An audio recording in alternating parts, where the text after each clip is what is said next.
Dalam episod kali ini, saya akan berkongsi sebuah buku yang mengatakan bahawa rumah yang anda duduki sebenarnya adalah satu liability dan bukannya aset.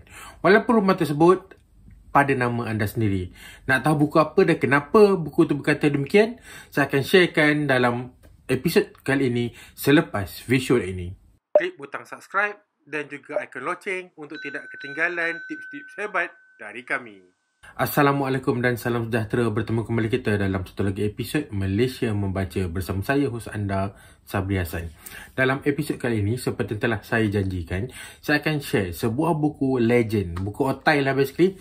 Buku yang menjadi rujukan banyak entrepreneur, usahawan, baik usahawan tulen ataupun usahawan MLM, yang banyak dijadikan sebagai sumber rujukan utama yang sering disebut-sebut oleh mereka yang nak bersara awal, mereka nak achieve financial independence. Baiklah, tanpa berlengah lagi, buku yang saya maksudkan adalah Rich Dad, Poor Dad. Ayah kaya, ayah miskin, bapa kaya dan bapa miskin. Baiklah, ini saya tunjukkan ni adalah melalui e-book dalam bentuk skrip, melalui subscription script. Buku ni buku yang kita cakap bestseller dan evergreen. Anda boleh dapatkan dalam versi hard copy di mana-mana kedai buku biasanya akan ada. Kalau tak ada, di Kinokuniya pun ada. Dan bukan itu saja, buku ini juga pernah diterjemahkan dalam bahasa Melayu oleh PTS. Jadi, anda tak ada masalah lah untuk dapatkan buku ni. Pertama, dan seterusnya, saya sebenarnya tak berapa minat sangat nak buat review mengenai buku ni. Bukan sebab apa, saya dah lama baca buku ni. Dan juga buku ni dah diulas dengan terlalu banyak kali oleh maybe reviewer dan juga orang yang menganjurkan seminar ataupun kursus-kursus keusahawanan ataupun kewangan peribadi. Dia dah memang ini kira macam rujukan utama untuk movement keusahawanan dan juga movement financial freedom ni lah. Jadi kadang-kadang orang associatekan buku ni dengan MLM lah, kalau orang jarang dengar mengenai buku ni. Tapi sebenarnya tidak. Sebenarnya konten dia sangat bagus. Memang sebab tu dia sentiasa menjadi sebutan, bukan saja di Malaysia, bahkan juga di pesada antarabangsa lah basically. Semua orang menyebut bukunya. Buku tulisan Robert Kiyosaki ni memberi satu konsep, saya terus masuk.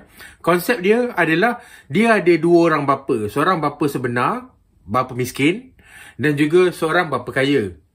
Rich Dad dia lah. Yang basically Rich Dad ini adalah ayah kawan dia yang banyak menjadi seperti mentor dan banyak memberi nasihat mengenai real world kepada dia. Yang menariknya, yang dia twist, bukan twist lah, yang menjadikan buku ni antara buat orang macam wow adalah, pertamanya sebab bapa kaya tu sebenarnya adalah orang yang bermula daripada miskin. Basically dia tercatat balik, bapa yang miskin tadi tu adalah bapa yang berpendapatan tetap, bekerja sebagai pegawai yang ada gaji yang boleh dikatakan selesa. Tapi beliau digelar bapa miskin. Manakala bapa yang kaya tadi, yang tak ada pendapatan tetap, yang bermula daripada bawah, dikatakan sebagai bapa kaya. Kenapa? Dan sama jugalah, bapa yang miskin tu ada pendapatan tetap dan suruh dia belajar rajin-rajin, dapatkan kerja yang baik, macam bapa yang miskin tu, tapi digelar bapa miskin. Kenapa persoalannya? Okey, sebab Robert Kiyosaki ni menganjurkan satu falsafah lah basically, bahawa dia ada 4 kuadran. Seseorang tu dia akan berada di antara salah satu daripada kuadran ni. Pertama, dia seorang employee, seorang pekerja dengan gaji tetap.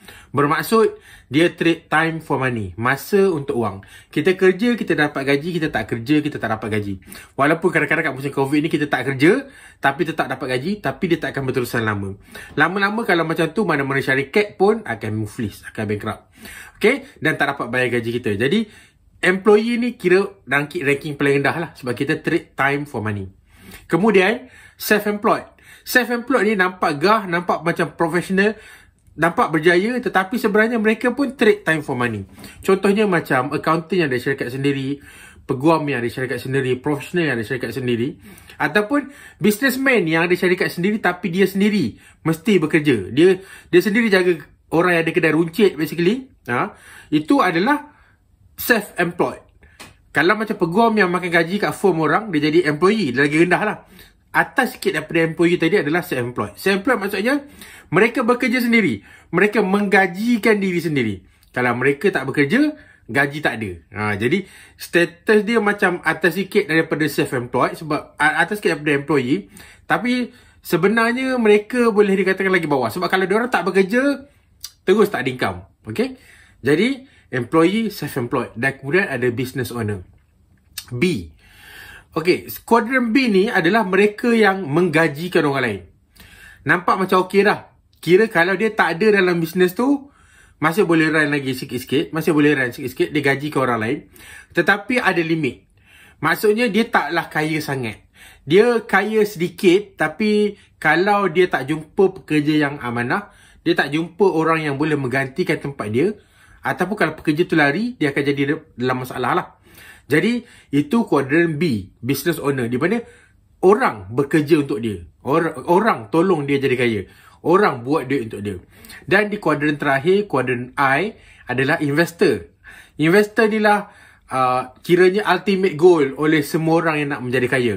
Di mana dalam kuadran ini, duit yang bekerja kepada orang tersebut. Contohnya, kalau orang tu dia dah katakan dia, biasalah orang yang level dah kaya basically.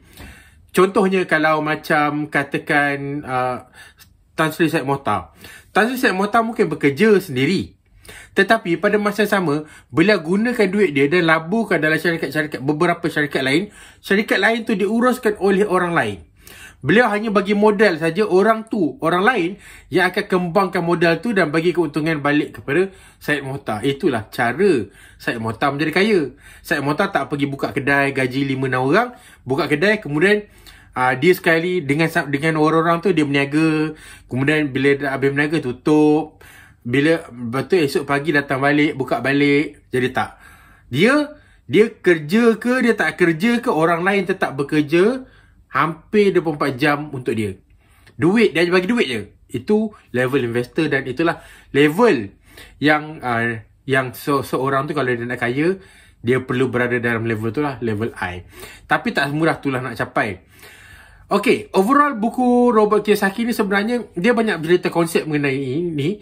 Buku Rich Dad Poor Dad ada banyak siri. Tapi buku Rich Dad Poor Dad ni lah dia punya first, dia punya primary lah. Kita kena baca ni sebagai dia punya, untuk dapatkan idea dan konsep dia. Cuma yang pada saya lah personally, kenapa saya tak gemar sangat dalam banyak-banyak buku reference ni, buku dia bagus, idea tu bagus, tapi once kita dah faham idea tu, there's nothing else. Buku-buku lain, contohnya macam buku Peter Lynch, buku even buku Tony Robbins yang baru ni, Money Master tu, itu lebih baik daripada buku Rich Dad Poor Dad ni.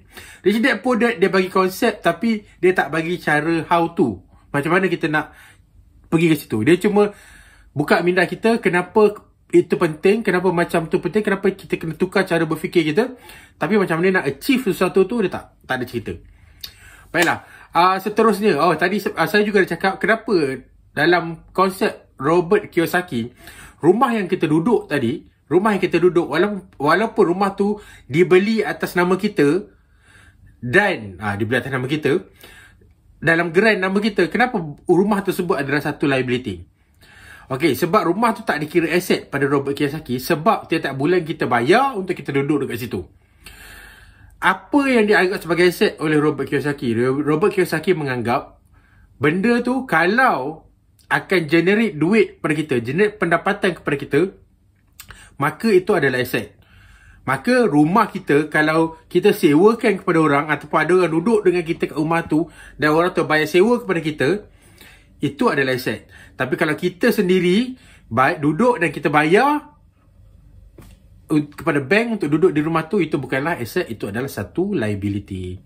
Jadi itu goes without saying lah. Kalau kereta lagi lah, kalau kereta kita buat Grab tu, itu aset. Tapi kalau kereta kita drive sendiri nak supaya dapat macam best, supaya selesa, itu pada Robert Kiyosaki adalah liability.